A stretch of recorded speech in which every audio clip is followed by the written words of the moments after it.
सरकार ने किसानों को दी बड़ी राहत। गेहूं सहित रबी की 6 फसलों के न्यूनतम समर्थन मूल्य में बढ़ोतरी को आज मंजूरी दी है। इसी पर आधारित हमारा विशेष है, किसानों को एमएसपी का तोहफा। हमारे साथ जुड़ गए हैं विशेष मेहमान doctor S K Malhotra, director DKMA ICAR, former agriculture commissioner, minister of agriculture and farmer welfare. आपका बहुत बहुत स्वागत है मल्होत्रा साहब। सरकार ने अपनी प्रतिबद्धता, यूं तो कहें तमाम कई योजनाओं नीतियों के तहत किसानों के प्रति और उनकी आमदनी को दोगुना करने के लिए, उनके नुकसान को कम करने के लिए जताई है। लेकिन पिछले 9 सालों में जिस तरह से एमएसपी की बढ़ोतरी हुई है, एक बार फिर त्योहारों से पहले इस निर्णय को लेकर किस तरह से आप देखते हैं, किस दिशा में सरकार आगे बढ़ रही है एमएसपी को लेकर? जैसे कि हम अभी बात कर रहे हैं एमएसपी का, जो अभी मैं ये कहूँगा कि आज कैबिनेट ने जो डिक्लेयर किया है, क्योंकि भारत में जो हम अपना खेती की जब भी बात करते हैं तो 2 मुख्य सीजन है हमारा, खरीफ का और रबी का। अब रबी के मौसम की शुरुआत हो जाएगी, उस पर बिजाई जो है किसान अपनी शुरुआत कर देंगे इसमें। तो उस खरीफ मौसम के शुरुआत होने से पहले भारत सरकार जो है एमएसपी जो है डिक्लेयर करती है। तो एमएसपी का मैं एक तरह से ये कहूँगा कि किसानों को एक उचित मूल्य जो है सुनिश्चित करने के लिए सरकार इसके लिए प्रतिबद्ध है। और इसके लिए जो 2018-19 में भी ये माना गया था कि हम जो है किसानों को जो है एक तरह से एमएसपी जो है अधिक बढ़ोतरी पर मिलेगी। और उससे, क्योंकि हमारी खाद्य सुरक्षा को सुनिश्चित करने के लिए भारत सरकार को खाद्यान्न खरीदना पड़ता है, जिसमें पब्लिक डिस्ट्रीब्यूशन सिस्टम के लिए जो है उसकी जरूरत पड़ती है। तो वो भी एक तरह से खाद्य सुरक्षा को सुनिश्चित करना है, और उसकी खरीदी भी जो है एफसीआई के माध्यम से जो है की जाती है। तो एक तो ये किसानों को उचित मूल्य मिले और उस पर जो है बढ़ोतरी, क्योंकि जो लागत है वो भी जो है कृषि के क्षेत्र में वो जो है निरंतर रूप से चेंज होती रहती है, बढ़ती रहती है महंगाई के हिसाब से। तो उसको जो उचित मूल्य को सुनिश्चित करने के लिए एमएसपी डिक्लेयर की जाती है, और नया जैसे सीजन शुरू होता है उससे पहले की जाती है। तो उस पर भारत सरकार की ये प्रतिबद्धता है कि हम जो है अपनी खाद्य सुरक्षा को सुनिश्चित करें और किसानों की आमदनी में बढ़ोतरी रहे। और एमएसपी पर जो है एक तरह से मैं ये कहूँगा कि उसकी आमदनी के लिए जो मैं ये कहूँगा कि उसको जो सुनिश्चित किया गया है, और ये कहा गया है कि हम करीब करीब उसको 1.5 गुना जो है उससे जो है हम देंगे, जो कोस्ट लागत आती है। तो उसको ध्यान में रखते हुए जो सीएसीपी की जो सिफारिश है उसको जो है कैबिनेट उस पर जो विचार विमर्श करके उस पर सहमति देता है। तो आज ये जो डिक्लेयर किया गया एक तरह से जो एमएसपी है, उसमें आप देखेंगे कि जो मार्जिन है उससे करीब करीब आप ये देखेंगे कि 52% से लेकर के 102% जो है ये मार्जिन जो है उस पर जो बढ़ोतरी की गई है।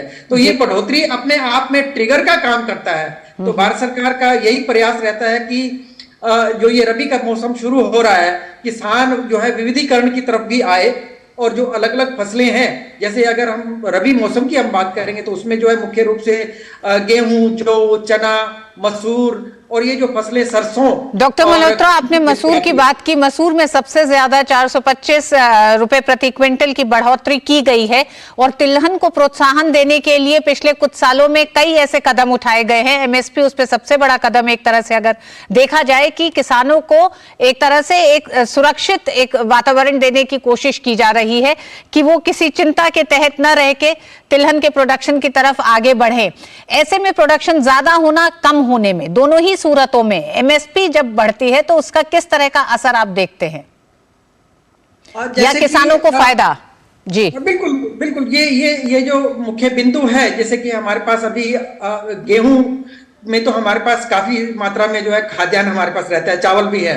तो अब अभी जैसे रबी मौसम की बात कर रहे हैं तो उसमें दलहनी फसलें और तिलहनी फसलें, जिनकी एक तरह से दलहनी में भी हम लगभग जो है एक तरह से मैं ये कहूँगा कि सेल्फ सफिशिएंट है, लेकिन कुछ फसलों में कभी कभार जो है कमी हो जाती है। और तिलहनी फसलों में जो एक तरह से हम लोग निर्यात, जो आयात है उस पर निर्भर है।